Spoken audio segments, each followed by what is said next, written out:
Hello guys, welcome to Sri Study Point. Here I'm gonna teach you all commerce subjects to 11th and 12th standard, economics, accountancy and business studies. तो आज हम करेंगे class 11th का business studies chapter first trade commerce and industry. तो इसमें पहला topic है history of trade and commerce in the Indian सब कॉन्टिनेंट्स, कि इंडिया में पहले के टाइम पे ट्रेड कैसे किया जाता था। तो इसमें आपको सिर्फ कुछ मेन पॉइंट्स ही याद रखने हैं, ठीक है। तो फर्स्ट हम पढ़ेंगे history of trade and commerce in the Indian सब continent,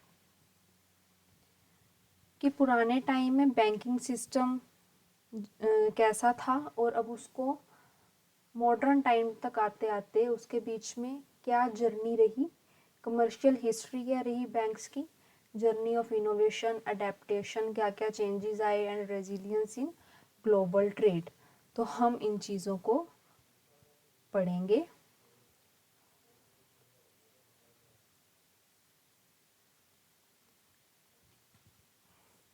first is indigenous banking system, कि पहले के टाइम पे बैंकिंग सिस्टम कैसा था, कैसे ट्रेड एंड एक्सचेंज किया जाता था। तो पहले के टाइम पे मेटल्स को यूज़ किया जाता था as money, initially used due to high durability and divisibility.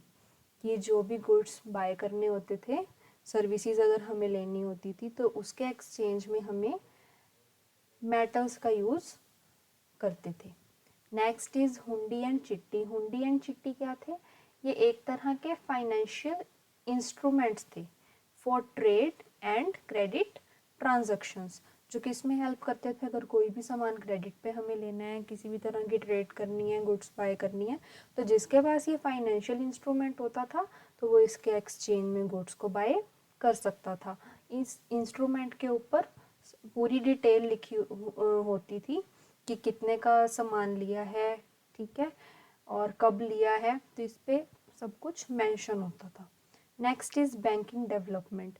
धीरे धीरे बैंक्स का डेवलपमेंट होने लगा और बैंक क्या क्या फैसिलिटी दे रहा था, lending facility, financing domestic and foreign trade and encouraging deposits. लोगों को उधार दे रहा था, ठीक है, और क्या कर रहा था, डोमेस्टिक एंड फॉरेन ट्रेड में को फाइनेंस प्रोवाइड करवा रहा था, डिपॉजिट्स को इनकरेज कर रहा था। लोग अपने प्रीशियस मेटल्स, प्रीशियस उनकी जो थिंग्स होती थी वो कहाँ पे डिपॉजिट कर सकते थे, बैंक्स में डिपॉजिट कर सकते थे।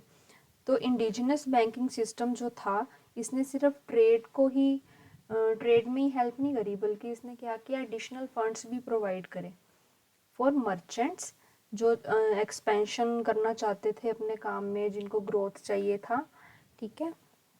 और उसके बाद धीरे धीरे short and long term agricultural loans भी प्रोवाइड करे जाने लगे, ठीक है। तो ये तो था indigenous banking system in India. Next is, यहाँ पे हम पढ़ेंगे हुंडी के बारे में। हुंडी अभी जो हमने पढ़ा था कि एक तरह का फाइनेंशियल इंस्ट्रूमेंट था, ठीक है, एशियंट फाइनेंशियल इंस्ट्रूमेंट्स। तो हुंडी जो थे अनकंडीशनल कॉन्ट्रैक्ट्स थे या फिर ऑर्डर्स थे, जो क्या करते थे, वारंटिंग मॉनेटरी पेमेंट, ठीक है। मॉनेटरी पेमेंट मतलब कि जो मनी की टर्म्स में है, that could be transferred by valid negotiation, कि जिसके पास ये फाइनेंशियल इंस्ट्रूमेंट होता था, इसके ऊपर पूरी डिटेल मेंशन होती थी, ठीक है। जिसके पास ये फाइनेंशियल इंस्ट्रूमेंट होता था वो इसके एक्सचेंज में गुड्स को बाय कर सकता था, ठीक है। तो अब ये हुंडीज भी, इसमें दो टाइप्स आ जाते हैं, एक है दार्शनी हुंडीज, एक है मुद्दती हुंडीज। फर्स्ट हम पढ़ेंगे दार्शनी हुंडी। दार्शनी हुंडी में क्या था, फर्स्ट है धनी जोग। धनी जोग क्या है, कि ये किसी भी पर्सन को पे किया जा सकता था विदाउट लाइबिलिटी, ठीक है। यहाँ पे क्या था कि किसी भी पर्सन को अथॉरिटी थी कि वो जिस किसी के पास भी फाइनेंशियल इंस्ट्रूमेंट होगा वो उसके बदले में गुड्स को ले सकता है, गुड्स एंड सर्विसेज ले सकता है। नेक्स्ट इज सहयोग। सहयोग में क्या था, ये सिर्फ किसी स्पेसिफिक पर्सन को ही दिया जाता था, ठीक है। यहाँ पे एनी पर्सन, किसी भी पर्सन को स्पेसिफिक सहयोग में क्या है, स्पेसिफिक पर्सन, की किसी स्पेसिफिक पर्सन को ही दिया जाता था। नेक्स्ट इज फिर मानजोग, यहाँ पे है पेबल ऑन ऑर्डर, कि जिसको ऑर्डर होंगे वही पे करेगा, ठीक है। नेक्स्ट इज देखनहार, देखनहार में क्या है, पेबल टू प्रेजेंटर और बियरर, कि जो प्रेजेंटर है या जो बियरर है कि जिसको पेमेंट करनी है, ये सिर्फ उस केस में एप्लीकेबल होता था। तो ये जो 4 टाइप्स हैं ये किसके अंडर में आएंगे, दार्शनी हुंडी के अंडर में, ठीक है। नेक्स्ट इज मुद्दती हुंडीज, मुद्दती हुंडीज में फर्स्ट है धनी जोग, इसमें क्या था, एक फिक्स्ड टाइम पीरियड था जो इस इंस्ट्रूमेंट के ऊपर मेंशन होता था कि आपको इस फिक्स टाइम के अंदर पेमेंट कर देनी है, ठीक है। नेक्स्ट इज फिरमान जोग, फिरमान जोग क्या था, payable to order following fix term, इसमें ऑर्डर भी आ जाएगा और फिक्स्ड टर्म भी आ जाएगा, ठीक है, कि जिसको ऑर्डर थे वो करेगा और एक फिक्स्ड टर्म में करेगा। नेक्स्ट इज जोखमी, जोखमी क्या था, drawn against dispatched goods, drawer bears transit lost cost, कि अगर गुड्स के ट्रेड के टाइम पे अगर गुड्स को कोई नुकसान हो गया, कोई गुड्स ख़राब हो गए हैं या टूट गए हैं या किसी भी तरह का जो लॉस हुआ है, उस केस में क्या होता था, जोखमी हुंडी, ठीक है। I hope these points are clear to you. Next is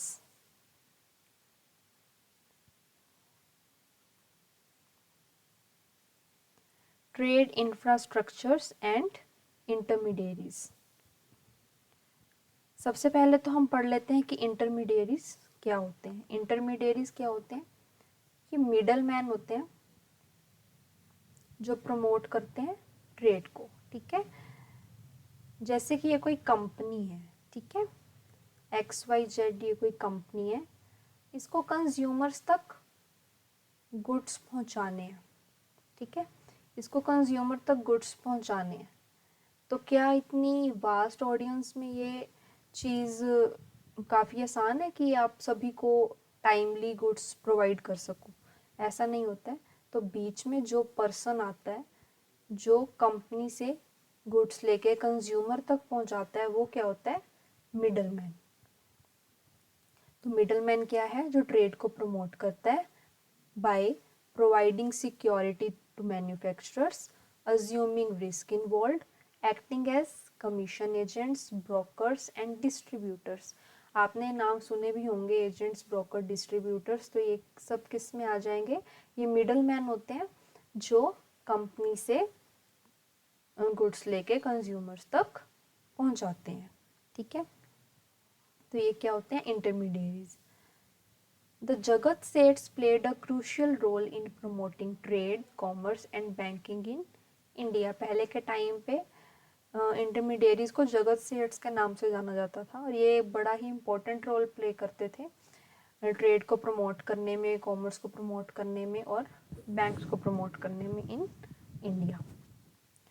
next हम पढ़ेंगे ट्रांसपोर्ट सिस्टम कैसा था पहले के टाइम पे। रोड्स एंड मैरीटाइम, रोड्स में क्या आ जाएगा, रोड्स आप सबको पता है, इनलैंड ट्रेड, ठीक है, जो लैंड के थ्रू हो रही है, ठीक है, ये वाइड एंड सूटेबल है for speed and safety, important for inland trade. Maritime में क्या आ जाएगा, major emporiums at Malabar coast, Calicut and Pulicat used for trading spices, pepper, diamond, pearls, cotton, etc. जो समुंदर के थ्रू हो रही है, ठीक है, जो सी के थ्रू हो रही है ट्रेड, जैसे कि स्पाइसेस का, पेपर का, डायमंड्स का, पर्ल्स का, कॉटन का, उसको क्या बोलते थे, मैरीटाइम, ठीक है।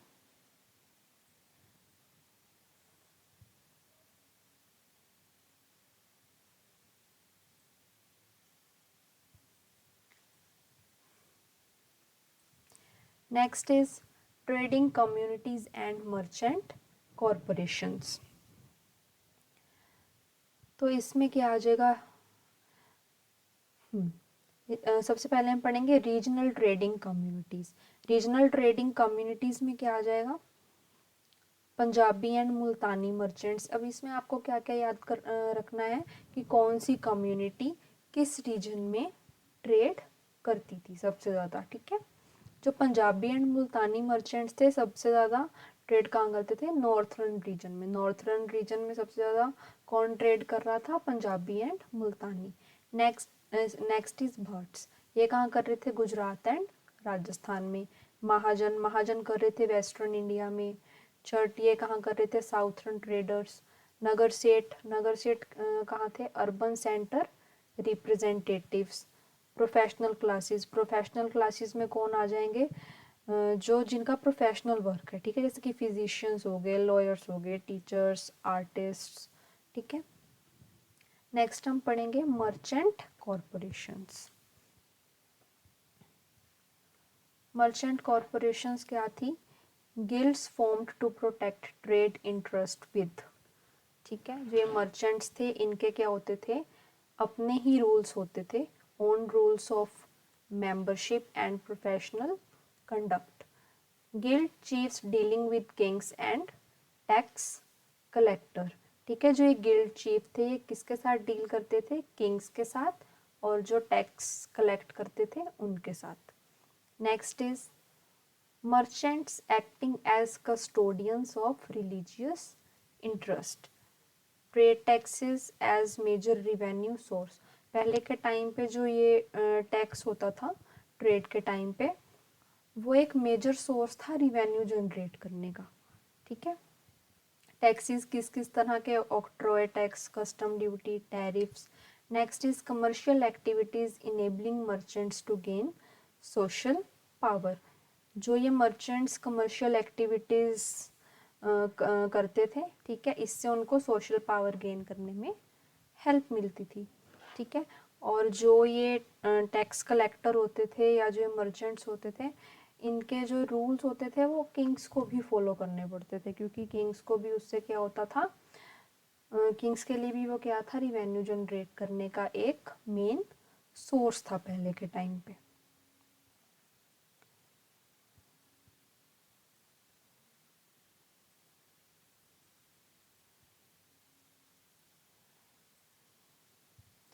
Next is major trade centres of ancient India. पहले के टाइम पे मेजर ट्रेड सेंटर्स कौन कौन से थे, अब यहाँ है northern centres, central and western centres, southern centres. Northern centres में कौन कौन से थे, पाटलिपुत्र। पाटलिपुत्र किस चीज़ का ट्रेड होता था वहाँ पे, commercial town, major exporters of stones. तो यहाँ पे स्टोन्स का ट्रेड ज़्यादा होता था। पेशावर में वूल को एक्सपोर्ट किया जाता था और हॉर्सेस को इंपोर्ट किया जाता था। और इसने किन कंट्रीज़ को कनेक्ट किया था, मतलब जिनके बीच में ट्रेड हो सकता था, इंडिया विथ चाइना एंड रोम, ठीक है। वूल को एक्सपोर्ट किया जाता था और हॉर्सेस को इंपोर्ट किया जाता था। Next is Takshashila. तक्षशिला जो था वो मेजर लैंड रूट था between India and central Asia, ठीक है। एज अ फाइनेंशियल सेंटर ये वर्क कर रहा था उस टाइम पे। Next is Indraprastha.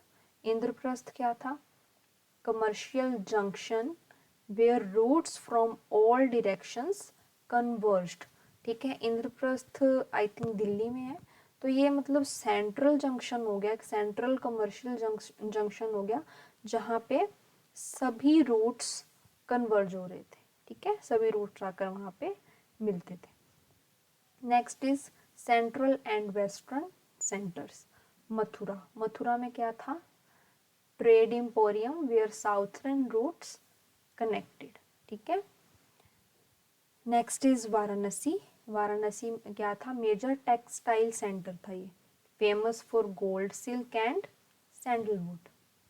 उज्जैन में क्या था, एक्सपोर्ट एगेटे, कैर्नेलियन, मसलिन एंड मेलो क्लोथ। तो यहाँ पे बेसिकली क्लोथ्स की वैरायटीज़ हैं जो यहाँ पे जिनका ट्रेड किया जाता था। नेक्स्ट इज सूरत क्या था, western trade emporium, famous for gold border textiles, zari आपने सुना ही होगा, ठीक है।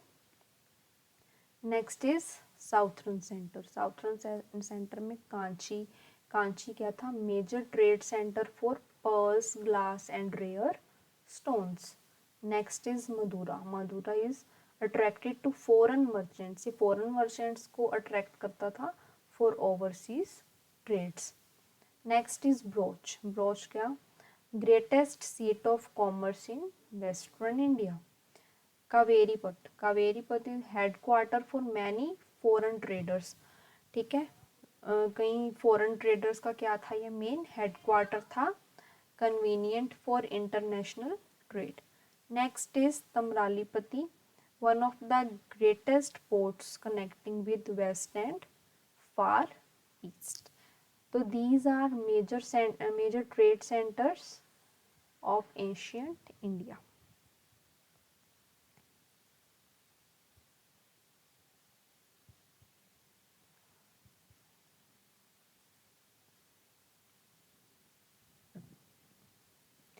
नेक्स्ट है इंडियाज हिस्टोरिकल ट्रेड बैलेंस। तो जो इंडिया था पुराने के टाइम में एक्सपोर्ट इंपोर्ट किन किन चीज़ों का मेनली किया जा रहा था, तो एक्सपोर्ट्स हो रहा था spices, wheat, indigo, opium, sugar, sesame oil, cotton, animal products, hide skins, furs, horns, tortoise shells, pearls, sapphires, crystal, lapis lazuli, granites, turquoise and copper. और इम्पोर्ट्स किस किस का किया जा रहा था, एनिमल प्रोडक्ट्स का, Chinese silk, horses, flax and linen, gold, silver, tin, copper, lead, rubies, coral, glass, amber, ठीक है। तो एक्सपोर्ट इन चीज़ों का हो रहा था और इम्पोर्ट इन चीज़ों का हो रहा था।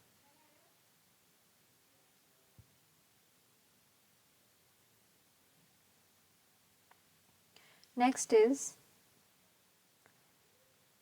India's position in world economy, ठीक है, इंडिया की पोजीशन क्या थी पूरे वर्ल्ड में। First is Asian and medieval period.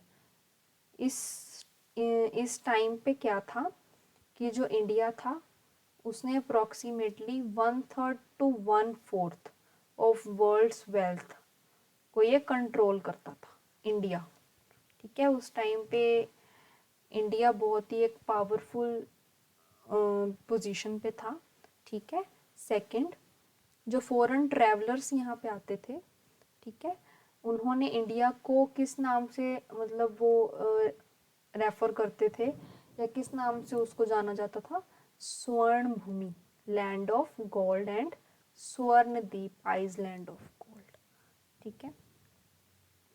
Second is pre colonial period, मतलब कि जब यहाँ पे ब्रिटिशर्स का रूल नहीं था उस टाइम पे क्या था, जो इंडिया था, age of prosperity for Indian economy attracted Europeans to embark on great voyages of discovery.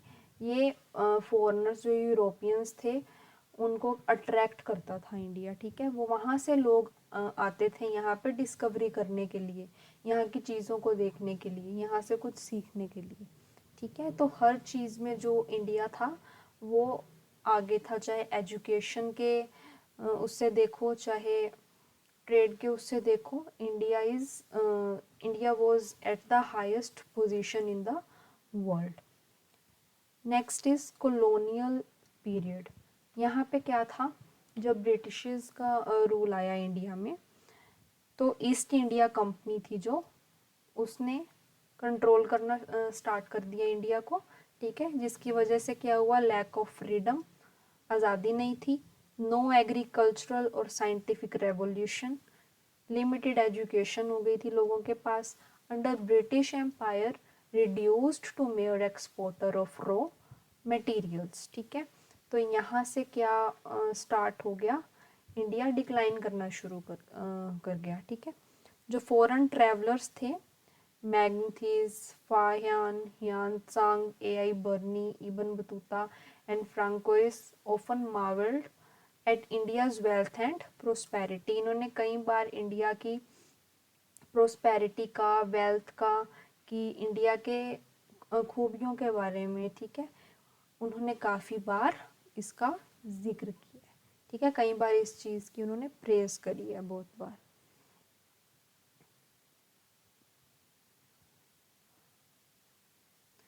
Next is post independence economic journey, ठीक है, इंडिपेंडेंस के बाद इंडिया की इकोनॉमिक जर्नी कैसी रही, तो अब इसके बारे में पढ़ेंगे। Reindustrialisation challenges.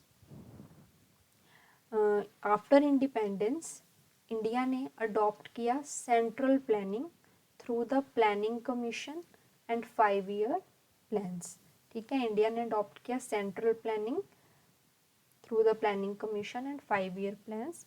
लेकिन इतना कुछ अडॉप्ट करने के बाद भी इंडिया की जो ग्रोथ थी वो अच्छे से नहीं हो पा रही थी। क्यों?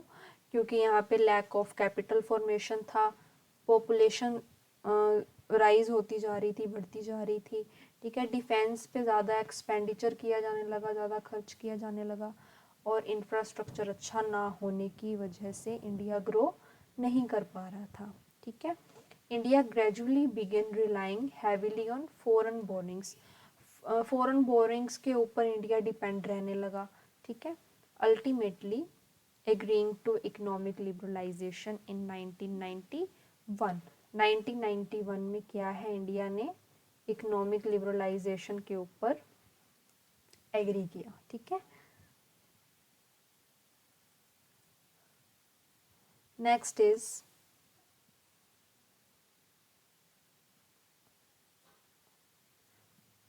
Shit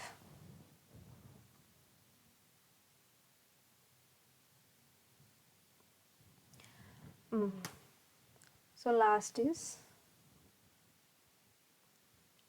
India's current economic position. अब इंडिया की करंट इकोनॉमिक पोजीशन क्या है? जो इंडिया है 5th largest economy in the world, one of the fastest growing economies in the world है।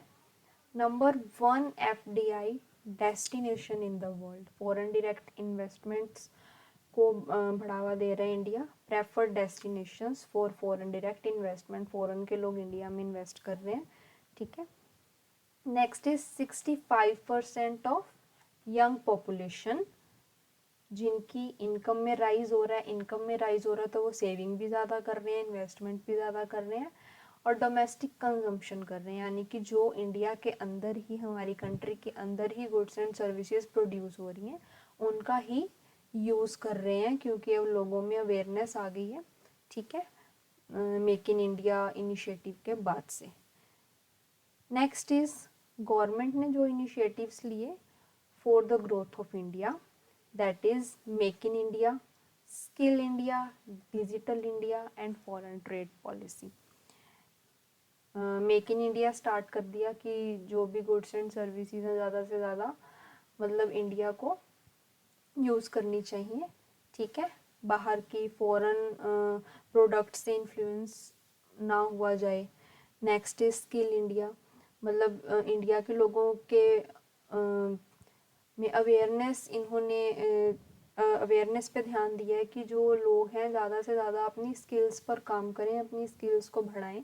Next is digital India. Digital India जैसे कि आप जानते हो सब कुछ ऑनलाइन होना, बैंकिंग सिस्टम ऑनलाइन हो रहा है, एजुकेशन ऑनलाइन हो रही है, ठीक है, जिससे क्या होता है सभी को बेनिफिट मिल रहा है, ठीक है, कोई भी कहीं पर भी बैठकर किसी का काम नहीं रुक रहा, सब कुछ चल रहा है online. Next is foreign trade policy. Foreign trade policy यानी कि एफटीपी। एफटीपी क्या है?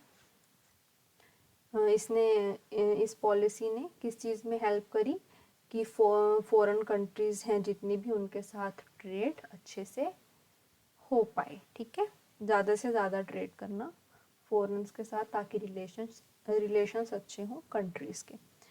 तो आज के लिए इतना ही।